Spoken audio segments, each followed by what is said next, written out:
I would like to extend a very warm welcome to all of you to this Hydrogen Economy in Daba, episode 2 of a series of 4 episodes. The theme for today's episode is ownership and participation. Welcome to our speakers for today. Our lineup of speakers covers a broad range of areas. A very special welcome to our two deputy ministers who are also our keynote speakers today, namely Deputy Minister Fikile Majola of the Department of Trade, Industry and Competition and Deputy Minister Pinky Kekana of the Presidency. Deputy Minister Kekana and Majola, it's a privilege to have both of you speak today and looking forward to your talk. To set the tone today, I would like to give you an overview of how ownership and participation forms a key enabler in the development of this new hydrogen industry. But firstly, some background. You may be aware that the IDC was mandated by Minister Ibrahim Patel to be the commercialization champion of the hydrogen industry. Minister Patel also set up a green hydrogen panel to develop the national commercialization strategy, which will be finalized within the next 2 months. The approach that you see on screen is what I like to call the 4P approach. You've heard of the triple P. This is the quadruple P, namely people, partnerships, policy, and projects. So with people, starting off with people, we want a hydrogen economy for all, not just the elite and large corporations.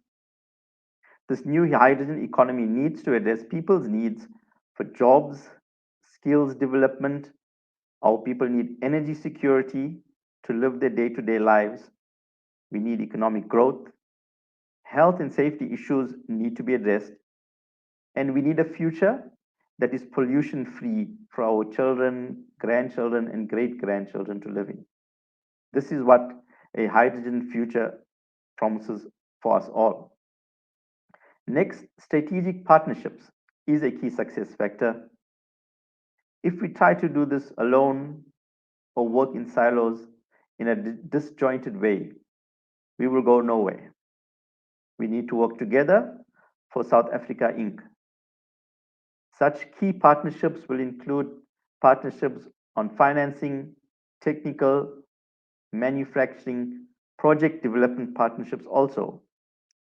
You may remember in the REAP projects, the Renewable Energy Independent Power Purchase projects, community consortiums were also funded to enable the communities to take up ownership in projects.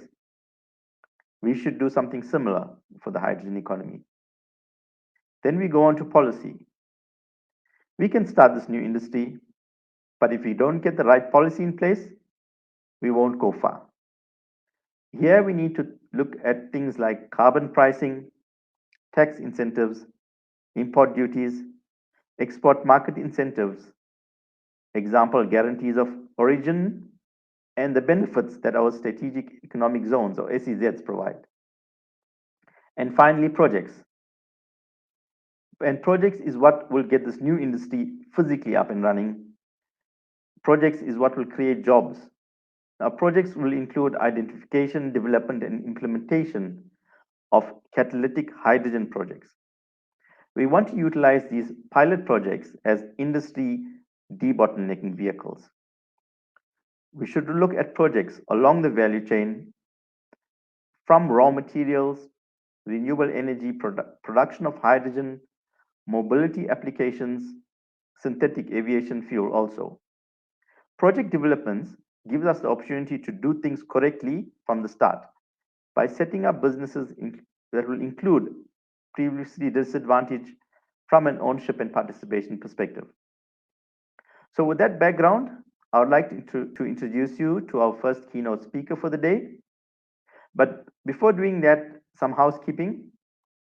I would like to request that audience members please submit questions that you may have during the course of this webinar on the chat. We will be having a look at the chat, and during the Q&A sessions, we will try and address as many questions as we can, time permitting. Now I have the great pleasure of introducing our first keynote speaker, Deputy Minister Fikile Majola. Deputy Minister Majola currently serves as the Deputy Minister of Trade and Industry and Competition in the Republic of South Africa, following his appointment on 28 May 2019. He is a member of the 6th Parliament as a representative of the African National Congress. He has also served as a member of the 5th Parliament, and during his period served as the chairperson of the Portfolio Committee on Energy until 2019. He actively participated in many structures in the liberation movement during apartheid. Deputy Minister Majola became the General Secretary of NEHAWU in 1988 and served in this capacity until 2014 and remained the longest serving General Secretary in the history of the Union. Deputy Minister Majola has also served as a Central Executive Committee member of COSATU from 1995 until 2014. Deputy Minister Majola obtained his honors in public administration from the University of Western Cape. Deputy Minister, it gives me very great pleasure to hand over to you to start our webinar this morning. Thank you very much.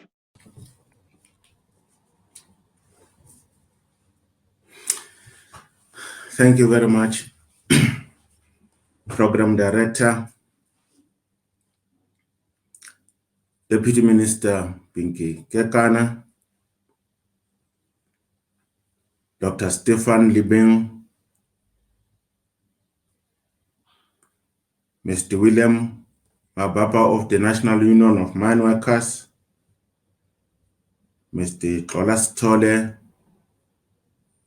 Program Director of the VAL Special Economic Zone, international academic and industry experts, distinguished guests, ladies and gentlemen, a very good morning to you all. On behalf of the Department of Trade, Industry and Competition, the DTIC, it's a great pleasure to provide a keynote address at this very important event. I believe that with collaboration between the relevant social partners, it is possible to convene this endeavor annually to provide guidance and support to the country's efforts to become one of the leading countries in the hydrogen economy. Global momentum is growing across the hydrogen industry, with few sectors likely to remain untouched by this upcoming energy revolution. At the beginning of 2020, the global hydrogen project pipeline across gray, blue, and green projects stood at $95 billion. All over the world, interest in hydrogen as a vector for clean energy is growing, as industries and governments investigate and implement national decarbonization strategies. As of the beginning of this year, about 18 countries, accounting for over 70% of global gross domestic product, have completed the development of hydrogen strategies or are in the process of doing so. With the rapid growth in renewable electricity and falling costs of wind and solar, the opportunity to produce zero-carbon hydrogen has caught the attention of global energy players. With the world increasingly turning towards countries that have optimal renewable energy resources to provide the clean energy for the future, South Africa is in an extraordinary position to revolutionize its own economy and support green hydrogen to the world. Program Director, although prompted by climate change, the global energy transition is now driven by technology innovation and commercial returns. Global energy models are shifting from the historic reliance on extraction and processing of fossil fuels to future models based on converting free and abundant natural resources. The need for transportable and tradable green energy molecules is a critical part of satisfying future global energy demand, decarbonizing hard to abate industries and driving the growth of a new global energy market for green hydrogen. Indeed, it is becoming clearer that the hydrogen economy is a potential game changer for the whole world. South Africa is well positioned to capitalize on this rapidly developing global hydrogen economy. Our country has abundant renewable energy resources, providing a significant opportunity to be a player in the global green hydrogen energy market, and thus playing a leading role in the global energy towards a net carbon zero future. The development of South Africa's hydrogen economy is also a significant opportunity to create domestic growth and development, improve energy security, and transition to a low carbon economy and society. Consequently, government has appointed a Presidential Climate Commission to oversee a just transition of South Africa's economy to lower emissions. This is in line with our nationally determined contribution, NDC, under the Paris Climate Change Agreement goal of a 1.5 degree Celsius warming scenario. In response to South Africa's climate change goals and the economic development opportunities afforded by the green hydrogen economy, Cabinet recently approved a Hydrogen Society Roadmap for South Africa. The Hydrogen Society Roadmap provides a high-level framework for the development of a domestic hydrogen economy. To give effect to some of the recommendations made by the Hydrogen Society Roadmap, as already indicated by the Program Director, Minister Ibrahim Patel established a South African Green Hydrogen Panel in June 2021. The panel will develop a green hydrogen commercialization strategy that will outline the commercial opportunity and development approach for a viable green hydrogen industrial sector able to service both export as well as domestic demand. Establishing a new long-term industrial cluster and capability will, however, require bold policy and government support at a time when South Africa is battling low economic growth and fiscal weakness. Securing international support and financing through bilateral and commercial arrangements will be key to South Africa securing an early mover market position. Developing a domestic hydrogen economy also gives effect to government strategic platinum group metals beneficiation objectives. South Africa's abundance of Pgms, a key ingredient for the hydrogen economy, puts the country in a strong position to produce green hydrogen while optimizing key value chains within South Africa's mining sector. With more than 80% of the world's platinum reserves and home to the largest platinum mining companies in the world, our platinum resource advantage should be exploited to position South Africa as a significant global player in the global green hydrogen economy. The biggest enabler for the fuel cell market will be the global rollout and application of fuel cells in the transport and mobility sector. Electric vehicles powered by hydrogen fuel cells offers many benefits given its technology attributes. especially for long distance and heavy vehicle transport, such as buses and trucks. Transportation initiatives with major fleet owners and OEMs offer an opportunity for the country to demonstrate and introduce green transport solutions using fuel cell electric vehicles for the domestic and export market. In this regard, the DTIC's Green Transport Strategy 2018-2050 is designed to facilitate South Africa's transition to eco-mobility. It embraces a multitude of transport greening fuels and technologies, including hydrogen fuel cells. In addition, fuel cell mining equipment and trucks provide health and safety benefits compared to diesel and electric options in underground mining applications.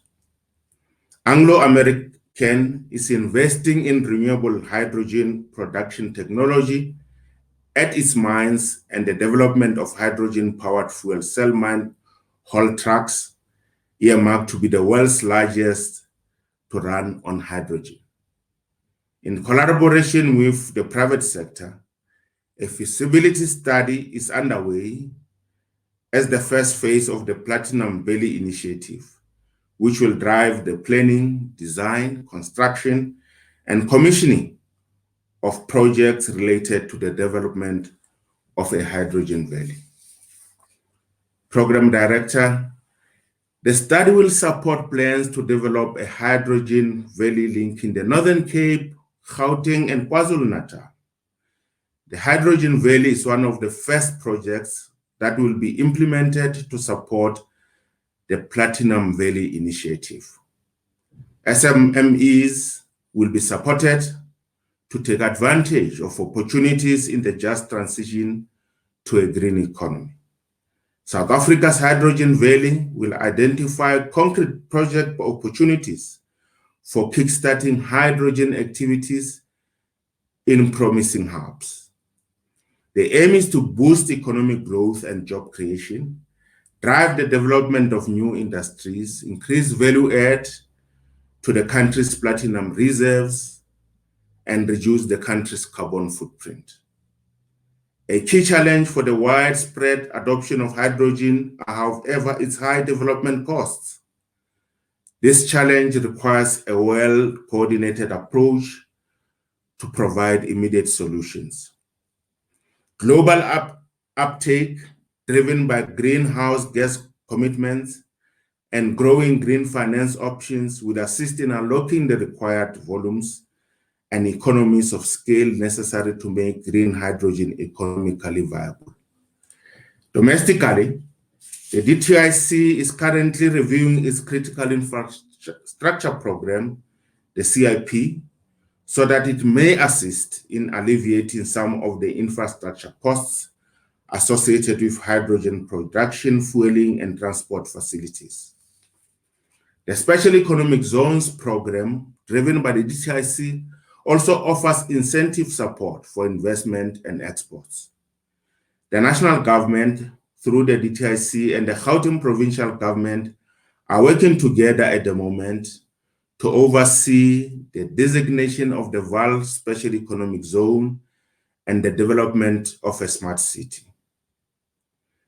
This is part of the primary objective of the Gauteng provincial government to build a city region that is seamlessly integrated, economically inclusive, and globally competitive. The strategy and business case for the Vaal SEZ currently being finalized is based on 6 pillars. One of these pillars is focused on a green energy-fueled reindustrialization of the Vaal region, transforming this industrial basin into the country's preeminent hub for low-carbon manufacturing and renewable energy production. This will see the establishment of a hydrogen valley innovation hub through government partnership with the private sector. In this regard, we welcome the interest shown by Mitochondria Energy Systems Pty Ltd to locate their Project Phoenix in the Val SEZ once it is promulgated. The project promises to be among the very largest facilities for the production of fuel cells for stationary applications in the world. The Val SEZ and the Val City, this Val Smart City holds out great prospects for our international partners to explore available opportunities and invest in the region through the green industries and technology. The Springs Fuel Cell Hub, linked to the Gauteng Industrial Development Zone, has been approved with a focus to build on current partnerships, skills capacity, and existing support infrastructure for both fuel cell manufacturing and deployment. The Springs location offers access to Pgms from surrounding refineries, existing hydrogen pipelines, metal and engineering suppliers, as well as established transport and logistics services. To support a focused effort on the opportunities in green hydrogen, the DTIC has instructed our entity, the Industrial Development Corporation, to lead the commercialization of green hydrogen efforts, working with the Department of Science and Innovation. The IDC will focus on coordinating the efforts in developing the hydrogen economy and identifying investment opportunities to assist with the immediate implementation of pilot projects.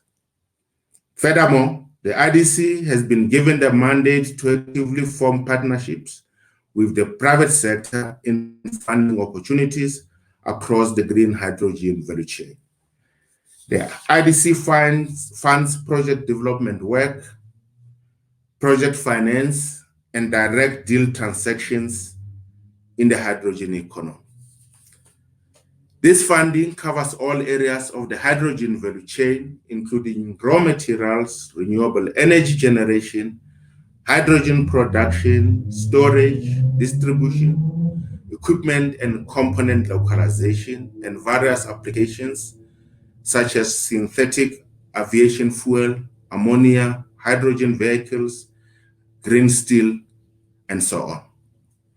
IDC project development funding covers co-funding and co-development together with other strategic equity partners to fund pre-feasibility and feasibility studies, which can include the funding of pilot projects.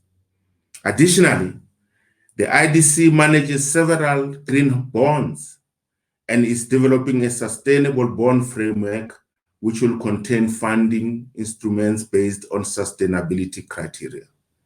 It is imperative that we promote public-private sector linkages that will be critical to the development of the entire green hydrogen value chain. These collaborative efforts are expected to accelerate the development of a sustainable and inclusive local green hydrogen economy. As articulated earlier, government is committed to working with all stakeholders to create an advanced and enabling environment for the development of this new industry as part of our reindustrialization strategy and to become an exporter of cost-effective green hydrogen. Together with our partners, we will collaborate to support the development of the hydrogen economy and fuel cell manufacturing capabilities. As countries reconstruct their economies destroyed by COVID-19, there's a realization that renewable technologies will play a critical role. Throughout the world, governments are developing hydrogen strategies to establish leading positions in the emerging market. Aligned to South Africa's recovery and reconstruction plan, the hydrogen economy transition offers long-term job investment and new industry opportunities along the renewable energy value chain. As the DTIC, working together with other sister departments, we will continue to support the commercialization of green hydrogen through strategic localization, reindustrialization, and transformation. There are a number of commercialization lanes for South Africa to drive industrialization of green hydrogen by meeting demand for power fuels. Among those options is to produce large volumes of green hydrogen power fuels for export to markets across the globe. We will also continue to explore policies and regulations which progressively promote the decarbonization of South Africa's so hard to abate sectors. We must strive to leverage our resources to grow this exciting industry and the economy of South Africa. Ladies and gentlemen, South Africa is the industrial and technological hub of the regional and continental economy. Informed of our strategic economic position within the continent, it is in our interest to harness the opportunities of the green hydrogen. The hydrogen economy presents an opportunity for the African continent to achieve the imperative of reducing carbon emissions, shifting to clean and renewable energy, and driving industrialization. As I conclude, South Africa, to succeed, we need to work together with our friends throughout the world, with whom we share the common aspirations to defeat poverty and underdevelopment, not only in South Africa, but in the African continent. I wish this hydrogen economy endeavors successful discussions, and I am confident that the outcome of this gathering will contribute in further advancing the green industries in our country. I thank you very much, Program Director. Thank you very much, Deputy Minister, for those very energizing words to start the day. You made a lot of important points there, specifically the fact that to succeed in this hydrogen economy, we need bold policy and government support, as you mentioned. Thanks also for mentioning that we need to secure international support as a key to becoming an early mover in this industry. You mentioned the application of fuel cell in mobility, which is very important in heavy duty vehicles as a means of having a significant impact in decarbonization. And this, as you mentioned, is also linked to the DTIC's green hydrogen, green transport strategy also. And finally, Minister, thanks also, Deputy Minister, for mentioning the role of the SEZs. And you mentioned the Springs and the VAL SEZs. These SEZs is what give international investors incentives to come into the country, and we're very much looking forward. Thanks for your update on the VAL SEZ. We're very much looking forward to developing that as one of those important hydrogen hubs for the country, especially considering its close proximity to many large industries there. And I'm sure there's a lot of synergies that's going to be established between the hydrogen economy coming up there and large industries. And that's, I think, a very key point that you brought up, Deputy Minister. So once again, thank you, Deputy Minister. Those were very energizing and inspiring words to start our day. And with that, I would like to now introduce Deputy Minister Pinky Kekana. I have the honor of introducing our second keynote speaker, which is Deputy Minister Pinky Kekana. Ms. Pinky Kekana was appointed as Deputy Minister in the Presidency on the 5th of August, 2021. Previously, Ms. Kekana held the position of Deputy Minister of Communications and Digital Technologies from February 2018 to August 2021. As someone who grew up in the rural South Africa, she recognized the vital role and importance of bridging the digital divide between people living and working in the remote areas and regional areas of the country and those in metropolitan areas. Ms. Kekana was elected to the African National Congress Women's League National Executive Committee and was subsequently deployed to the Secretary General of the Pan-African Women's Organization, where she is committed to ensuring all African women, particularly girl children, are empowered. With that very inspiring background, I hand over to you, Deputy Minister Kekana. Thank you very much. Thank you very much, Mahendra, our moderator. Let me take this opportunity to recognize Deputy Minister in the Department of Trade, Industry and Competition, Mr. Fikile Majola, the General Secretary of NUM, Mr. William Mabapa. Let me recognize Conjunta GmbH, Dr. Stefan Liebing, representatives from the National Society of Black Engineers, Mr. Mdu Mlaba, the representative from the African Industrialist Association, Mr. Mashudu Ramano, esteemed panelist, the CEO of the VAL Special Economic Zone, Mr. Kolas Tole, ladies and gentlemen, good morning. The use of clean hydrogen can help address the toughest threat of global greenhouse gas emissions by 2050, but only if net zero emission goals and policies are set by governments across the world, including South Africa.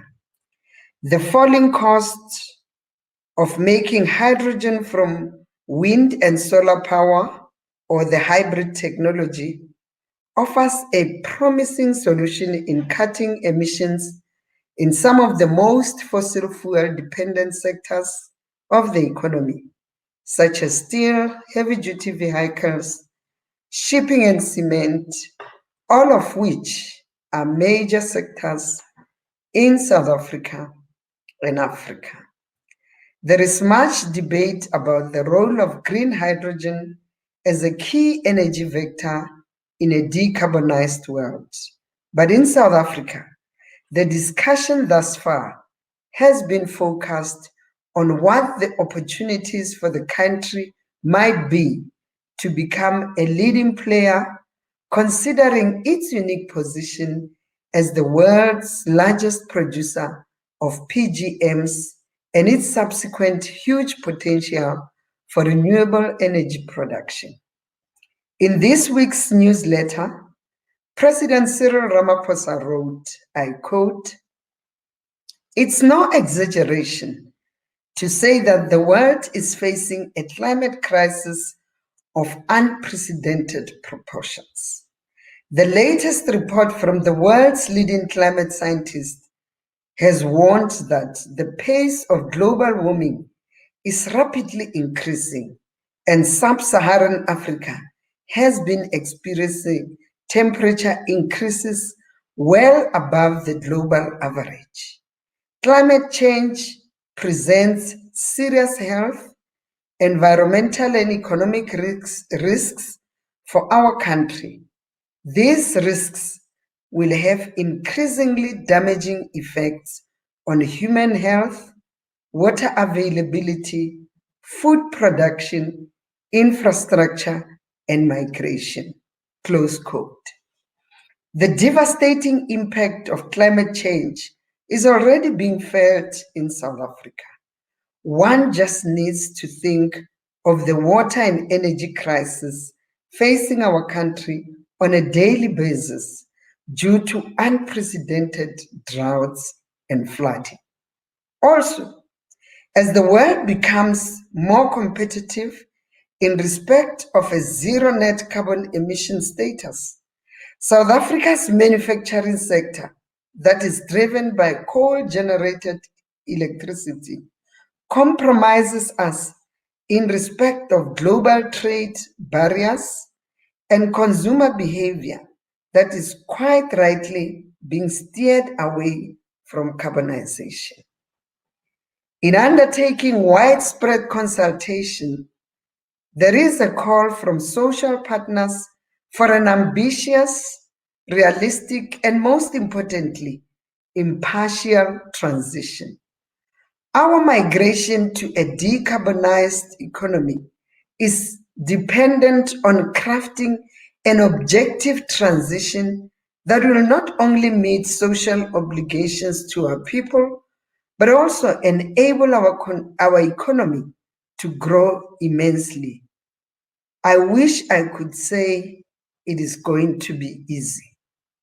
There are serious sectors of the economy that will be severely impacted by the transition process. Agriculture, tourism, mining, energy, transport, manufacturing, and the biodiversity economy will all be massively impacted. From a presidency perspective, a transition plan must negate human capital impact as much as possible. The transition process needs to be fully inclusive, involving industry and organized labor in reskilling and upskilling, creating employment, and providing support to ensure that our people are the major beneficiaries of a greener future shift. As we face the 5th full day of stage 2 load shedding this week, our electricity sector, which contributes 41% of South Africa's greenhouse gas emissions, ideally should be prioritized in the decarbonized transition so that there is beneficial impact across the economy.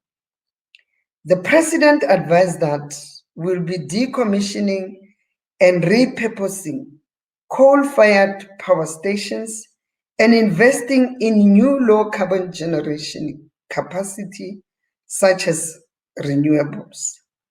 His Excellency further advised that we'll also pursue green industrialization, such as manufacturing using green technology and a shift to the production of electric vehicles. While these are enormous challenges, we must not be blind to the opportunities that exist. South Africa has abundant resources and highly skilled people to unlock prospects for investment in building a brand new economy in green hydrogen.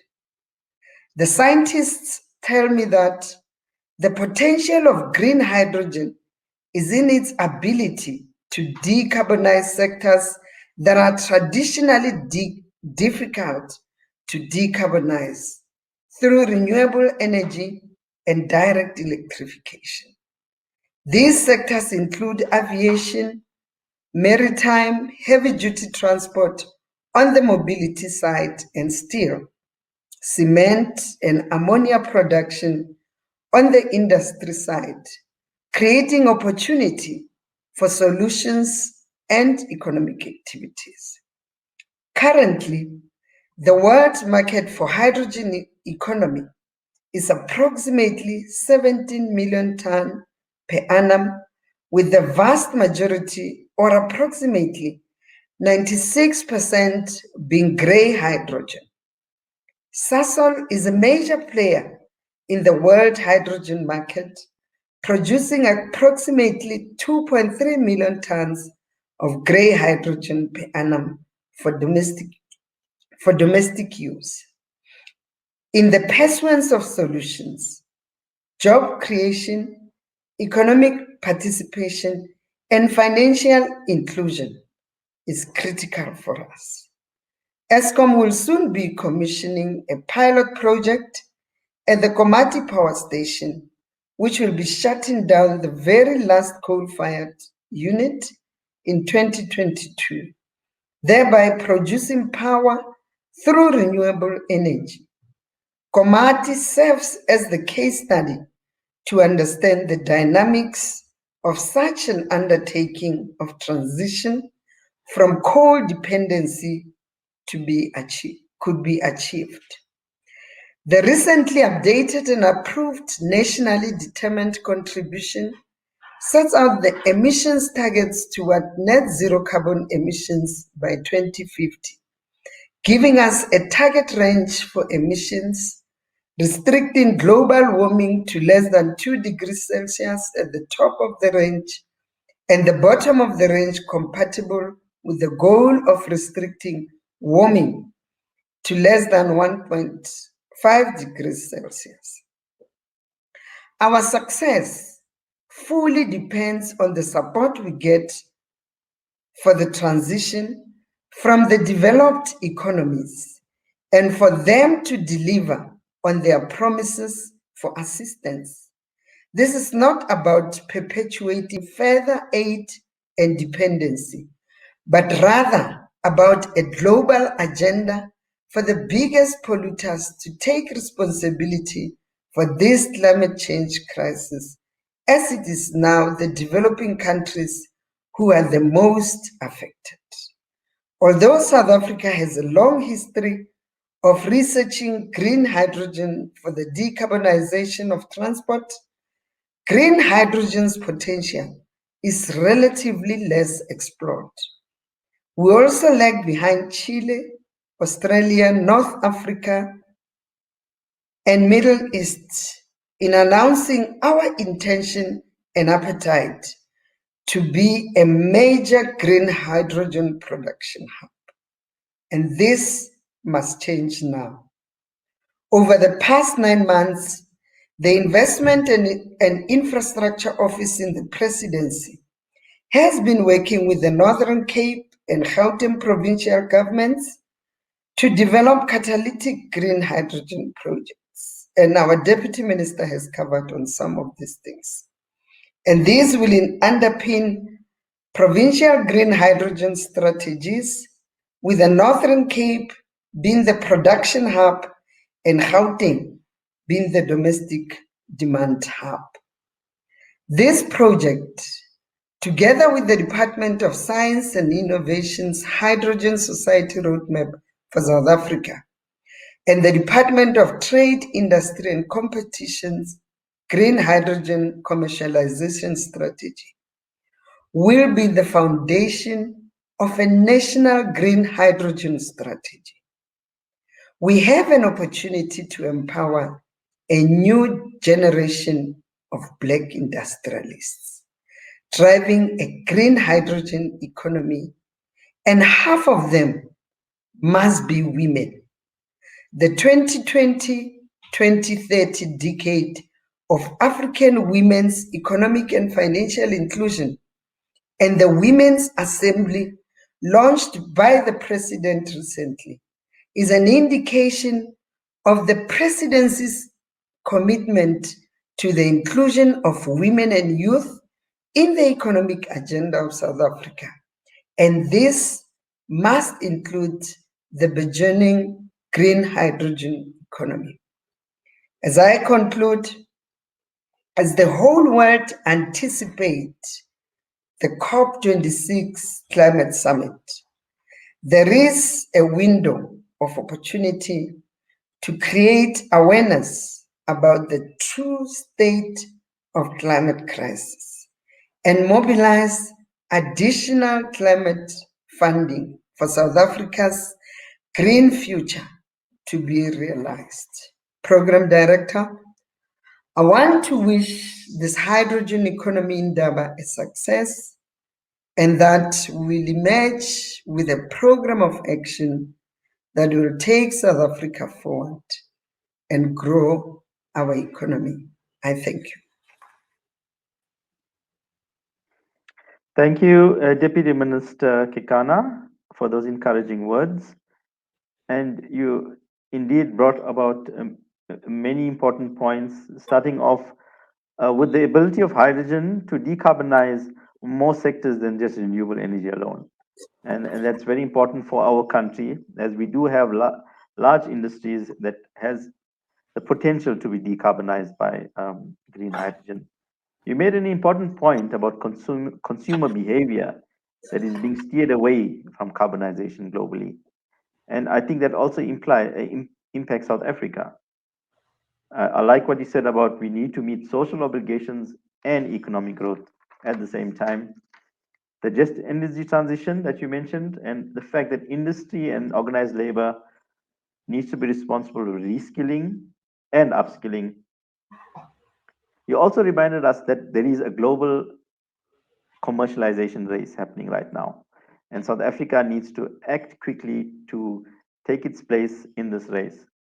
And thanks for concluding about the fact that this gives us an opportunity to empower a new generation of Black industrialists, as you mentioned, and very importantly, half of them needs to be women. And with those inspiring words, Minister Kekana, I thank you once again. And we can now move into the question and answer session for our two deputy ministers.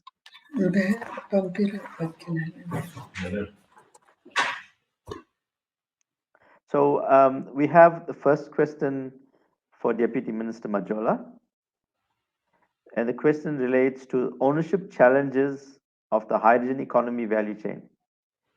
How competition or competitiveness is impacting on Black economic ownership. So, Mr. Majola, can you start with that, please? Thank you.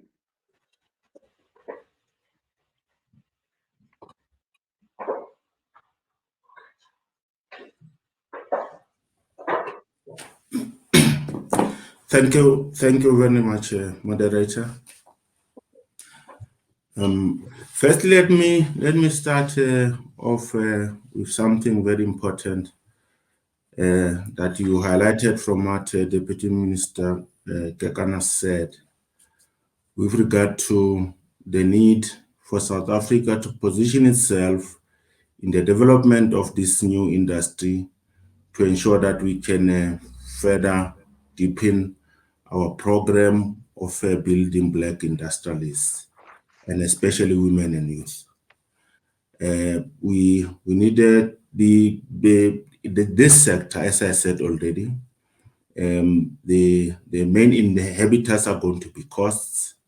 So we're going to need a lot of government support, working together for private sector partners and our international partners in building the sector. So we need to ensure that we, as is the case in all of our sectors across the economy, that we can build competitive industries.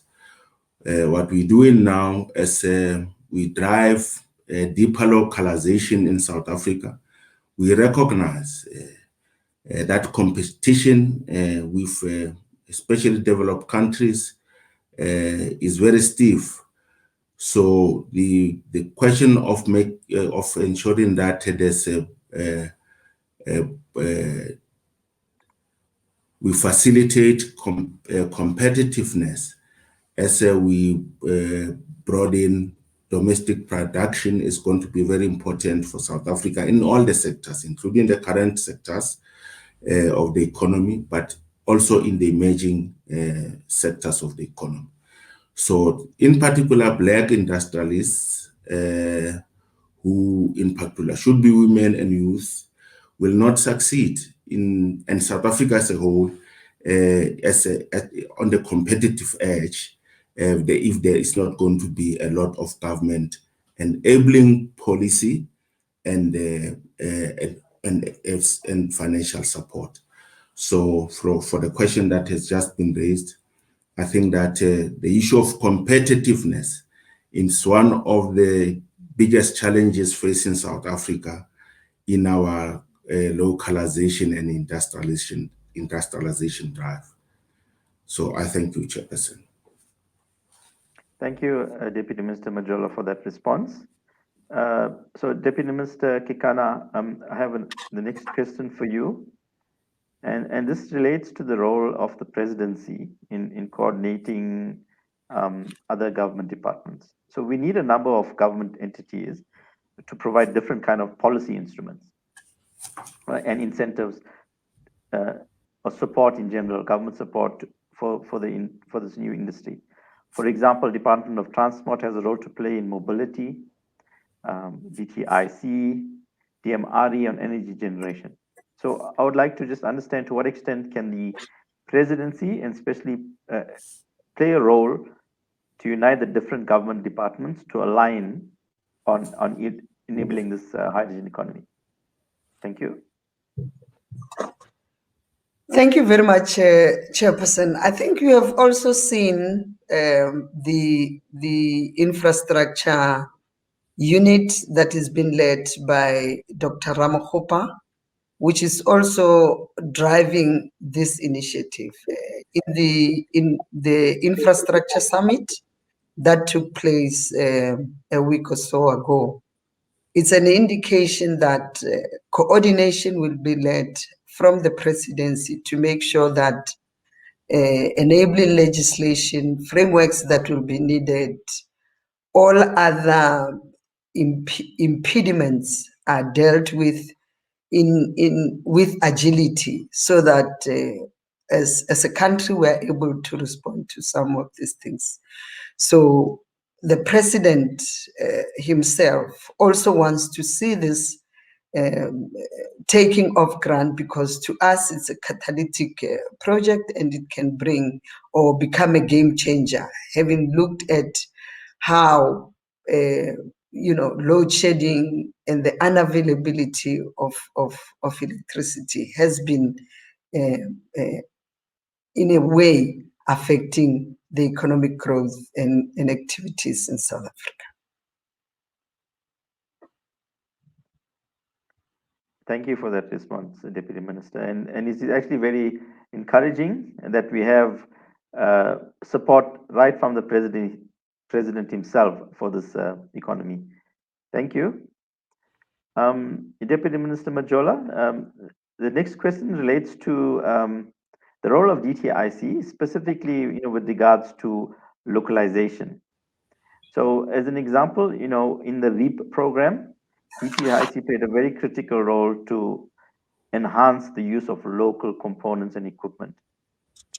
To what extent can we replicate that for the hydrogen economy? For example, are we able to look at designation of components, import tariffs, and what else to encourage use of local content? Thank you. Thanks. Thank you very much, moderator.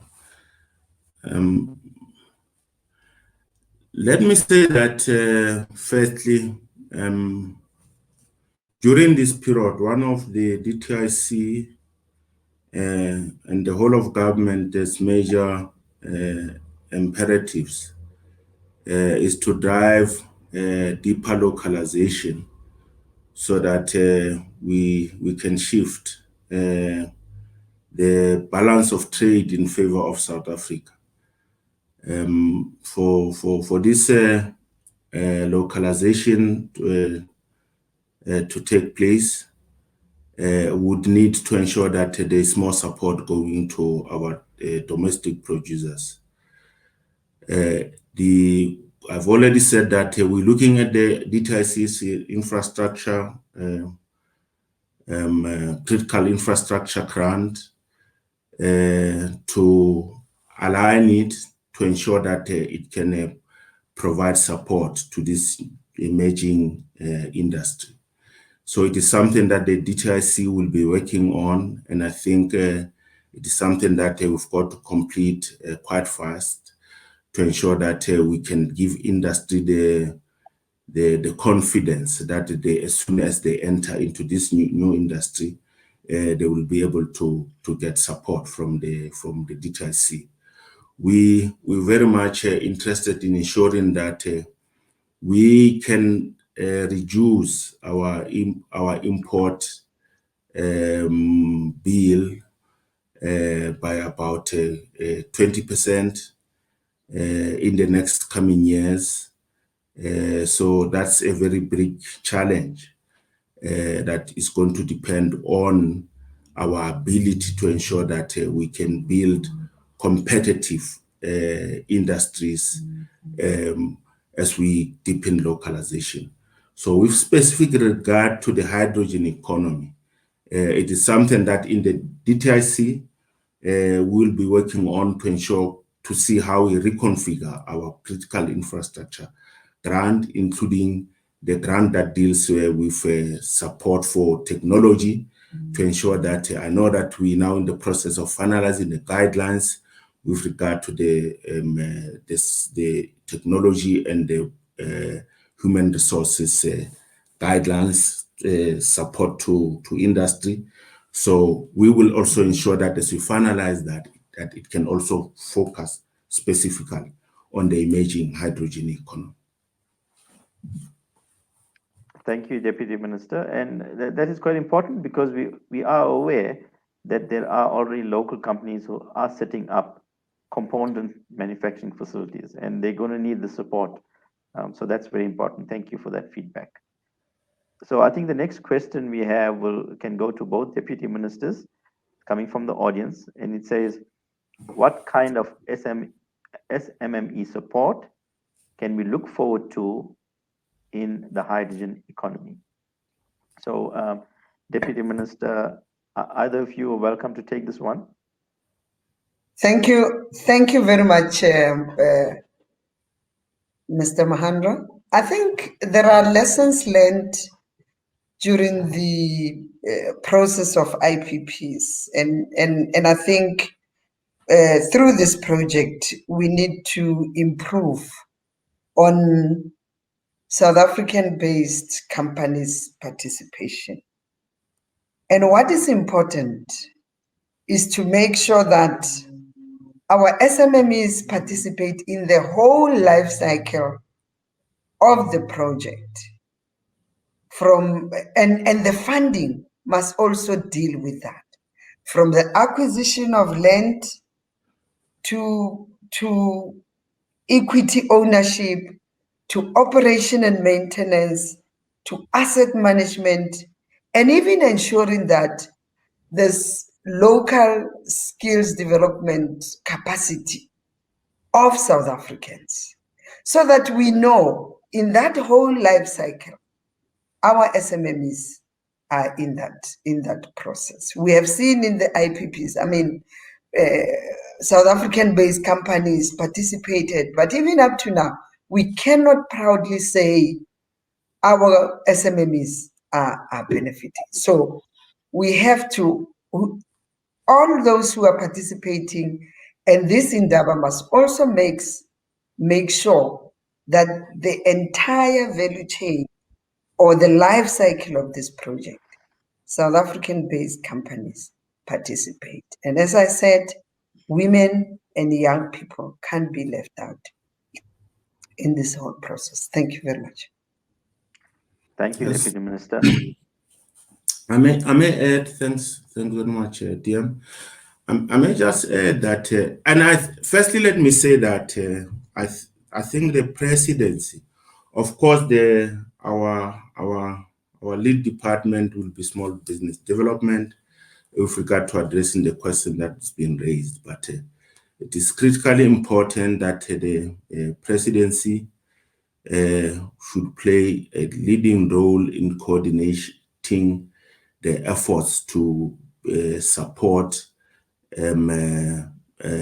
emerging businesses, SMMEs in this particular industry, so that they can be coordinated efforts across the various departments, small business development, the DTIC, and others.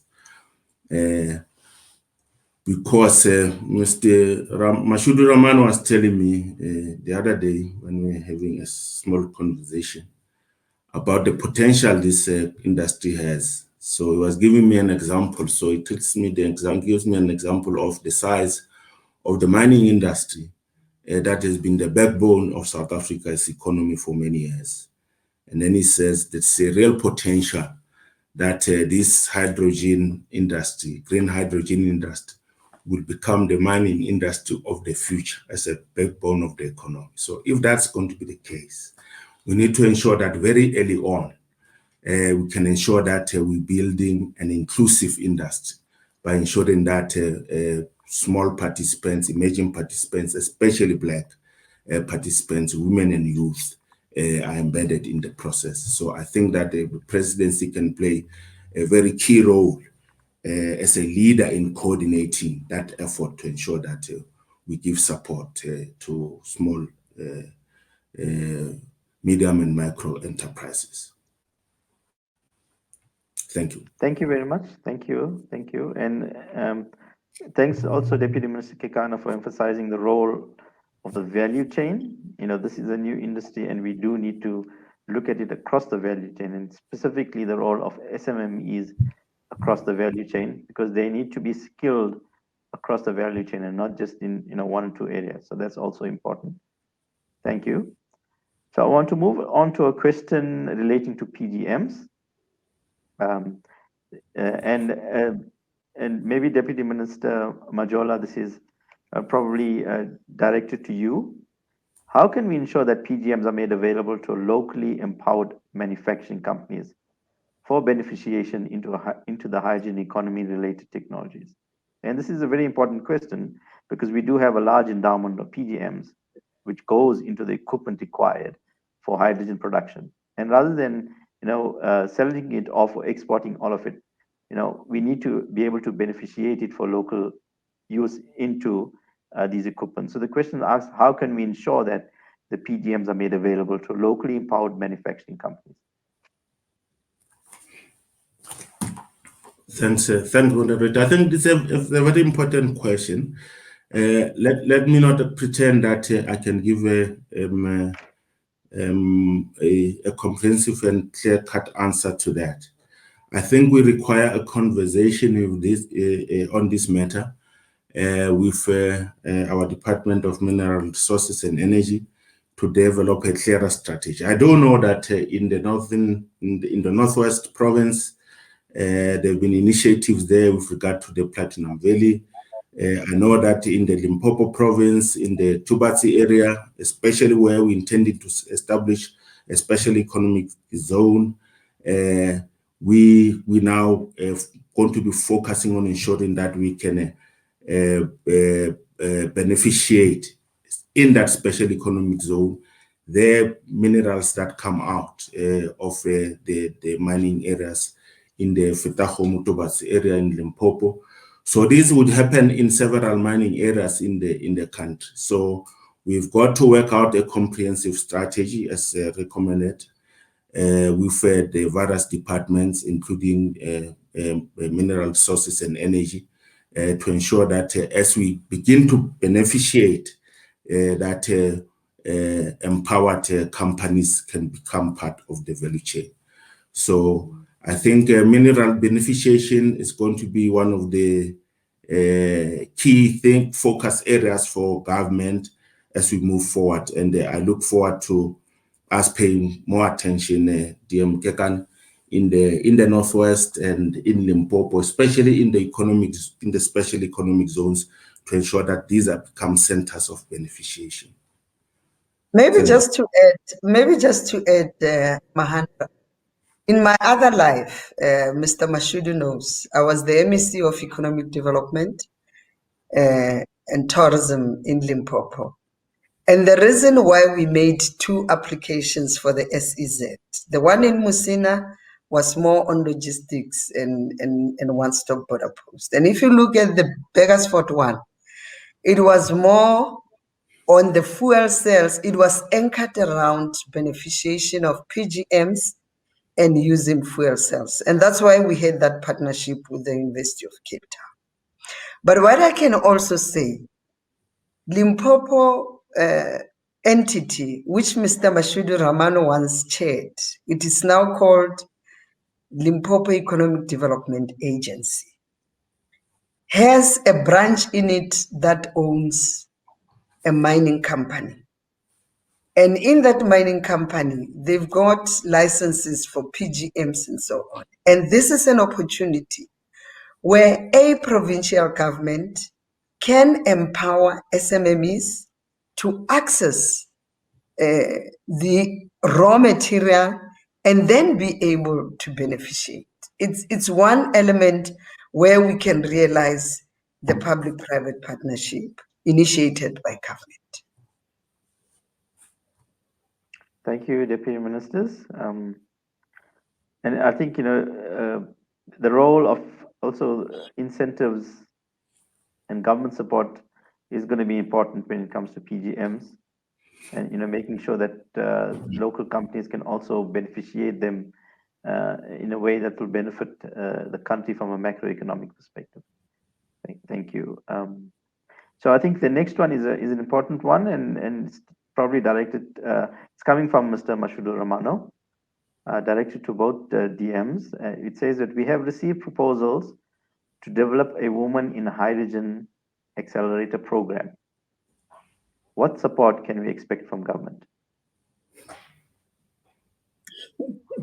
That one is for DM Kekana. No, it can be. You have the financial resource to do that. I will mobilize, and I'm going to work with the likes of Mashudu and them to mobilize women behind this program of hydrogen economy.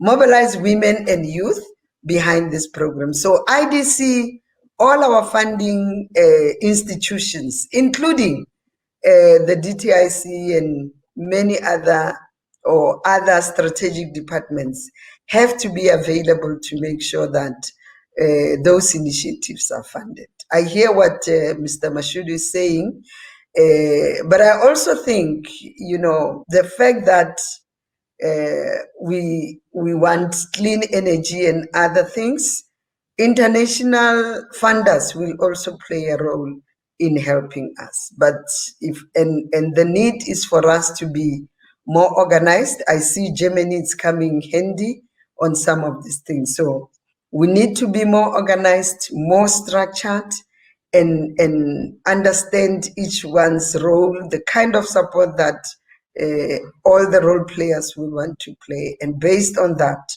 we can then be able to do that. But I can tell you, the women and youth are top on the agenda of this initiative. And I think the support must come from across, whether horizontal and vertical, amongst ourselves. Thank you, Deputy Minister. And yes, so to the person who asked the question, we can definitely see we've got good support right from government. But the message there is we need to be organized, especially considering that we will have grant funding coming in for the hydrogen economy that will be used towards projects from the likes of Germany, etc., that have already announced that they have grant funding available. But the message I hear is let's be organized to make use of that grant funding in a way that's also going to empower women and youth, and possibly help with setting up this woman in a hydrogen accelerator program. So that's an important point. Let's be ready for it. Thank you. Thank you very much, moderator. We stand ready from the DTIC side to provide support. So DM Kekana can call on us. So we already working with the NEF and the IDC to ensure that we can strengthen their contribution to transformation as we give support to various companies and in different industries. So it's an issue that we have learned during COVID and during the unrest that we saw in early July as we're helping companies, that transformation has become a critically important issue. So we're now working on it. So we will be supporting the presidency in that regard. Thank you very much, DM. And thanks so much, Mr. Mahandra and the organizers. We need more of these engagements. People must know South Africa is hard at work. Thank you. Thank you very much. And I think we can move to close the session of Q&As. We've, I think, had a very healthy discussion and a lot along how we need to align from a government perspective. We're seeing a lot of unity coming along, and that's really great, and a lot of support from the presidency right down to other government departments. So I think with those very encouraging words, we can move to close this session.